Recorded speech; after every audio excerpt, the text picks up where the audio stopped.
Parts of speech, शब्द भेद के पहली क्लास जिसमें आज हम लोग पढ़ेंगे संज्ञा के बारे में, द नाउन के बारे में पढ़ेंगे।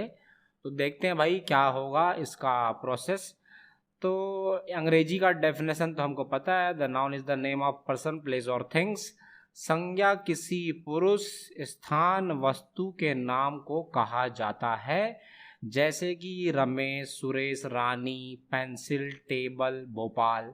जिसमें सुरेश, महेश, रानी ये किसी व्यक्ति का नाम हो गया, पेंसिल, टेबल ये जो है किसी वस्तु का नाम हो गया, और भोपाल जो है ये किसी स्थान का नाम हो गया।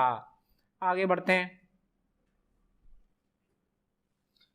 तो यहाँ पर खूब सारे इसके प्रकार दिखाई दे रहे हैं, जिसमें एक एक करके सभी प्रकार के बारे में देखना प्रारंभ करते हैं। प्रॉपर नाउन व्यक्तिवाचक संज्ञा, फिर हम देखेंगे कॉमन नाउन के बारे में, जातिवाचक संज्ञा, मटेरियल नाउन द्रव्यवाचक संज्ञा, कलेक्टिव नाउन समूहवाचक संज्ञा, एब्स्ट्रैक्ट नाउन भाववाचक संज्ञा।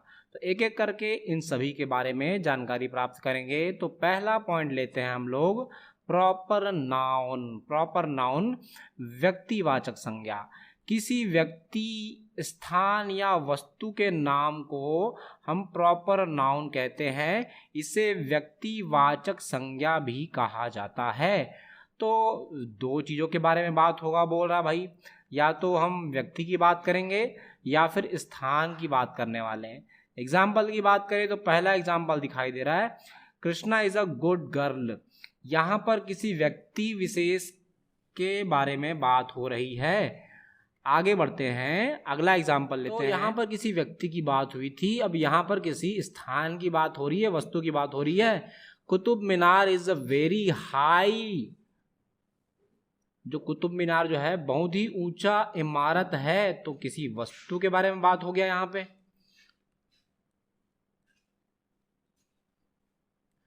अब यहाँ पर किसी स्थान के बारे में बात हो गया भाई, Mumbai is a big city, Mumbai जो है बहुत बड़ा शहर है, तो किसी स्थान की बात कर ली हम लोग। अगला पॉइंट लेते हैं कॉमन नाउन, और इसको हम हिंदी में बोलते हैं जातिवाचक संज्ञा। इस प्रकार के अनेक वस्तुओं या स्थान या व्यक्तियों के नाम को हम कॉमन नाउन कह देते हैं। जैसे कि यहाँ पर कुछ वस्तु के बारे में बात करेंगे और किसी पर्टिकुलर जाति के बारे में बात करने वाले हैं। जैसे कि लड़कियों का समूह, गर्ल का समूह, ये एक किसी पर्टिकुलर प्रजाति को दर्शा रहा है। स्मॉल विलेज, छोटे से स्थान के बारे में बता रहा है, तो ये हो जाएगा भैया छोटे से समूह को जो बताता है। नेक्स्ट पॉइंट आता है मटेरियल नाउन, जिसको हम द्रव्यवाचक संज्ञा भी कहते हैं।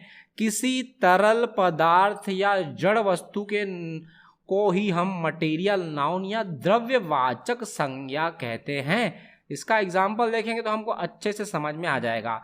जैसे कि कुछ द्रव्यवाचक में हम देख रहे हैं गोल्ड, सोना, मिल्क या फिर वाटर, ये सब जो है कुछ पदार्थ या द्रव्य वस्तुएं हैं। उदाहरण की बात करें, ice is made of water, पानी जो है, बर्फ जो है पानी से बनता है। Is there any milk in the bottle, क्या उस बोतल में दूध है। यहाँ पर मिल्क की बात हो रही है जो कि तरल पदार्थ है। गोल्ड जो कि जड़ तत्व है, गोल्ड इज येलो, सोने का रंग जो है ये पीला कलर का होता है। अब आते हैं अगले नाउन की ओर, कलेक्टिव नाउन। बहुत सारे व्यक्तियों या वस्तुओं के बारे में जब सामूहिक घटना की बात होती है तो हम बात करेंगे कलेक्टिव नाउन, इसको हम कहेंगे, इसे समूहवाचक संज्ञा भी कहा जाता है। तो एक समूह होगा तो वो किसी का भी समूह हो सकता है, बच्चों का समूह। व्हाट क्लास इज दिस, यह कौन सी कक्षा है, बच्चों का समूह है कक्षा। अगला एग्जाम्पल देखते हैं इसमें, पशुओं का समूह, भाई ये पशुओं का समूह हो सकता है। It is a herd of animal, there was a big crowd in fair, मेले में बहुत ज्यादा भीड़ था। तो यहाँ पर पशुओं का समूह है, यहाँ पर इंसानों का समूह है। आगे बढ़ते हैं, अगले पॉइंट की ओर चलते हैं, एब्स्ट्रैक्ट नाउन। गुण, दशा, आचरण के नाम को भैया एब्स्ट्रैक्ट नाउन कहते हैं, हिंदी में भाववाचक संज्ञा कहते हैं। जिन वस्तुओं को ना तो हम देख सकते हैं ना छू सकते हैं, केवल कल्पना ही कर सकते हैं, उसे हम कह देंगे भैया abstract noun.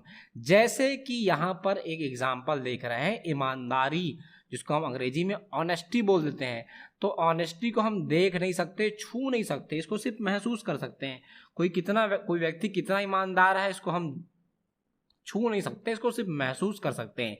Honesty is the best policy, ईमानदारी सबसे सर्वोत्तम नीति है। इंडिया गॉट फ्रीडम इन 1947, भारत को 1947 में स्वतंत्रता मिली, आज़ादी मिली। तो दोस्तों खूब सारे एग्जाम्पल देखे, अलग अलग प्रकार देखे नाउन के। आप वीडियो को पॉज कीजिए और ये सारे नाउन के जो प्रकार हैं, जो डेफिनेशन है, उसको कॉपी में लिखते जाइए। तब तक के लिए जय भारत, खूब मेहनत कीजिए दोस्तों।